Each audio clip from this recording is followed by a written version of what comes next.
छोटी सी एक सबके दिमाग में जो सवाल आ रहा है कि भाई अमेरिका से इतनी अच्छी दोस्ती चल रही थी, ट्रंप वो जो है पूरा जोर शोर से ऐलान करते थे मेरा my friend Modi, charismatic leader Modi, अपने कैंपेन में मोदी के बहाने अपने लिए वोट बटोरने की कोशिश कर रहे थे। अब इतने नाराज कैसे हो गए? और ये दुश्मनी कितनी लंबी चलने वाली है? आपको लगता है कि it's like gonna last long या पैचअप हो जाएगा? अभी आज ही अमेरिका के जो पूर्व एनएसए हैं जॉन बोल्टन, उनका स्टेटमेंट आया है कि ट्रंप ने जिस तरह की हरकतें की हैं, जिस तरह के ये हेफ्टी टैरिफ्स लगाए हैं भारत के ऊपर, न सिर्फ भारत की तरफ से बल्कि अमेरिका की तरफ से भी बहुत वर्षों से भारत के साथ जो संबंध प्रगाढ़ करने के प्रयत्न किए जा रहे थे वो वर्षों पीछे चले गए हैं। तो असर तो ये हुआ है। लेकिन इसके पहले कि मैं आपको समझाऊं कि ट्रंप ने ये सब क्यों किया, और आज मैं आप सबको एक और बिंदु समझाना चाहती हूं। कई दिनों से इस बात पर चर्चाएं चल रही हैं तमाम टीवी डिबेट्स पे पिनाज जी, कि भारत पर क्या असर होगा।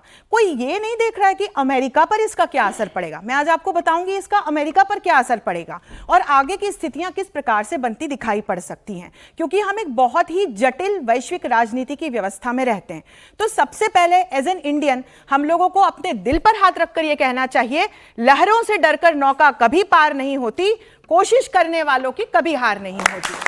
तो पिछले 10 सालों में 2014 में हम अर्थव्यवस्था में, वैश्विक अर्थव्यवस्था में 10वें पायदान पर खड़े थे। यदि पिछले 10 सालों में हमने इतनी मेहनत की कि हम चौथी सबसे बड़ी अर्थव्यवस्था बन गए, विश्व की सबसे तेजी से बढ़ती हुई अर्थव्यवस्था बन गए, हमने अपने आप को एक मेजर डिफेंस इंपोर्टर से एक्सपोर्टर के रूप में बदला, हमने तमाम ऐसे देश जिनके साथ हमारे नेगेटिव टर्म्स पे रिलेशंस थे उनके साथ हमने न सिर्फ अपने रिश्ते अच्छे किए बल्कि स्ट्रेटेजिक पार्टनरशिप्स तक एस्टेब्लिश कर ली। वो एक नेक्स्ट लेवल का डिप्लोमेटिक रिलेशन होता है। तो फिर आगे भी हम इससे निकल ही जाएंगे इस परिस्थिति से, क्योंकि 11 मई 1998 को जब हमने अपना परमाणु परीक्षण किया था तब तत्कालीन अटल बिहारी वाजपेयी सरकार पर भी अमेरिका ने सैंक्शंस लगाए थे। लेकिन तत्कालीन सरकार ने इस बात को स्पष्ट कर दिया था कि भारत अपने सामरिक सुरक्षा और राष्ट्रीय उद्देश्यों से, हितों से समझौता नहीं करेगा। तो धीरे से क्या हुआ, ये सारे सैंक्शंस हटा लिए गए। अब ट्रंप के कारण पर आती हूं। कितनी मजेदार स्थिति है कि नेक्स्ट वीक ट्रंप पुतिन से बात करने के लिए अलास्का में मिलने वाले हैं ताकि युद्ध का अंत हो जाए, और उन्हीं पुतिन उसी रशिया को रीजन बताकर हम पर टैरिफ लगाए गए हैं। भारत और ब्राजील पर 50% के टैरिफ क्यों लगे हैं? क्योंकि ट्रंप ने ये कारण दिया है कि ऑयल एंड गैस रशिया से लेकर के इस युद्ध में भारत इनडायरेक्टली रशिया की हेल्प कर रहा है। और सोचिए इसी युद्ध को अंत कराने के लिए अब वो अगले हफ्ते अलास्का में पुतिन से मिलने वाले हैं। लेकिन जो हमसे भी ज्यादा ऑयल एंड गैस खरीदते हैं, चीन और टर्की, उन पर तो ये फाइन्स नहीं लगाए गए, उन पर तो टैरिफ्स नहीं बढ़ाए गए। तो कारण कुछ और है। और कारण क्या है? भारत सरकार पर अलग अलग तरीके से दबाव डालना। कुछ तो बौखलाहट है। हमने आज तक इस बात को नहीं स्वीकारा कि ट्रंप की मध्यस्थता में भारत और पाकिस्तान ने ऑपरेशन सिंदूर के बाद की स्थितियों को डीएस्केलेट किया। थोड़े बौखला गए। दूसरा, मोदी जी की अभी यदि हम वैश्विक स्तर पर जो बढ़ती हुई लोकप्रियता है, उनको जिस प्रकार के जन नायक के रूप में, विश्व नायक के रूप में देखा जा रहा है, वो तो ट्रंप स्वयं बनना चाहते हैं, अपने लिए वो नोबेल प्राइज चाहते हैं। कुछ वो कारण है। कुछ ब्रिक्स के बहुत एक्टिव मेंबर के रूप में भारत जिस तरह से लगातार वैश्विक अर्थव्यवस्था को डी-डॉलराइज करने में अपना योगदान दे रहा है, अपनी यूपीआई लेकर के भारत वैश्विक स्तर पर खड़ा है, जिस तरह अलग अलग कॉन्टिनेंट के देश हमारी यूपीआई को अपना रहे हैं, वो एक कारण है। फिर आप ये देखिए कि पश्चिम एशिया में ईरान का अलाई होने की वजह से उन्हें पाकिस्तान को भी पुचकारना था, इसीलिए मुनीर को एक बार लंच के लिए बुलाया, अब मुनीर दूसरी बार भी जाने वाले हैं, वो भी एक कारण है। पर ये भूल जा रहे हैं। अब इसका कारण देखिए कि इसके कैसे रिपरकशंस अमेरिका पे निकलेंगे। हम पर तो आपने 50% टैरिफ लगा दिए, पर भैया इसका असर, जो हम दवाई आपको भेज रहे हैं, क्रिटिकल मिनरल्स आपको भेज रहे हैं, कुछ जेम्स भेज रहे हैं, फर्टिलाइजर्स भेज रहे हैं, ज्वेलरी भेज रहे हैं, इनकी जो कीमतें हैं वहां कितने गुना बढ़ जाएंगी वहां के बाजार में। तो इसकी कीमत किसको चुकानी पड़ेगी? अमेरिका की जनता को।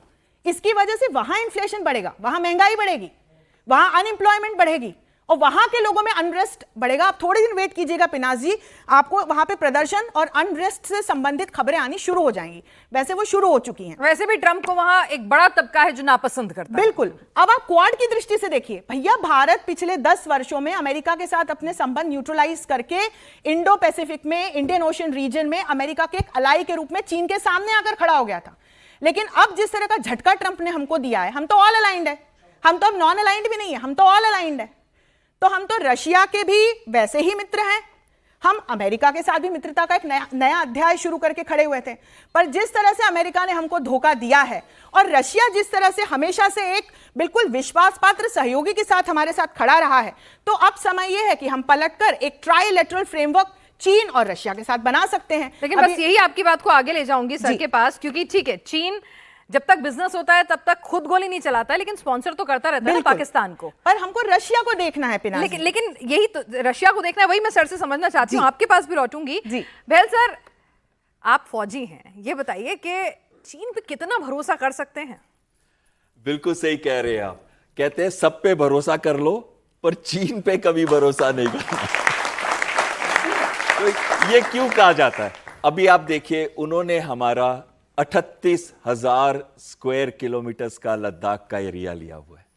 90,000 स्क्वायर किलोमीटर्स वो अरुणाचल प्रदेश को क्लेम कर रहे हैं। उसका तो नाम चेंज कर दिया है, उसे साउथ तिब्बत कह रहे हैं। और जो मेजर सिटीज हैं हमारी आंध्र प्रदेश, सॉरी अरुणाचल प्रदेश की, तो अरुणाचल प्रदेश को वो कह रहे हैं साउथ तिब्बत। अरुणाचल प्रदेश की जो मेजर सिटीज है उनका नाम उन्होंने बदल दिया, तवांग का नाम बदल दिया है, बाकी सारे शहरों का नाम बदल दिया। क्यों किया है? उनकी गंदी नजर उनके ऊपर है, वो उनका लॉन्ग टर्म एम है। अब आ जाते हैं हम, अब उनके साथ ट्रेड में भी देखिए, आज चीन नंबर 1 या नंबर 2 पे रहता है। पिछले साल यूएस नंबर 1 था, अब नंबर 2 था चीन। और चीन के साथ हमारी 99 बिलियन डॉलर्स, यानी कि आप 100 बिलियन डॉलर के करीब देखिए, हमारा ट्रेड डेफिसिट है। अमेरिका के साथ तो ट्रेड सरप्लस था, डॉलर अंदर आ रहे थे। यहां तो आप नियरली 100 बिलियन डॉलर हाथ में दे रहे हो चीन के। उसके बाद चीन क्या करता है आपके साथ? उन्होंने रेयर अर्थ मैग्नेट्स हमको नहीं दे रहे। इससे हमारी 2 व्हीलर इंडस्ट्री जो है ना, इलेक्ट्रिक व्हीकल्स की, इस महीने उन्होंने कई कंपनीज ने रिड्यूस कर दिया, कुछ ने तो बंद कर दिया है बनाना, क्योंकि रेयर अर्थ मैग्नेट्स की कमी है। और 90% जो रेयर अर्थ मैग्नेट्स है वो कौन बनाता है? चीन बनाता है, पूरे वर्ल्ड के। वो एक्सपोर्ट करता है। और दूसरी चीज आ जाती है नाइट्रोजनस हाई यील्ड फर्टिलाइजर्स। वो फर्टिलाइजर हमको उसने एक्सपोर्ट करने से मना कर दिया है, और बाकी देशों को दे रहा है, भारत को नहीं दे रहा।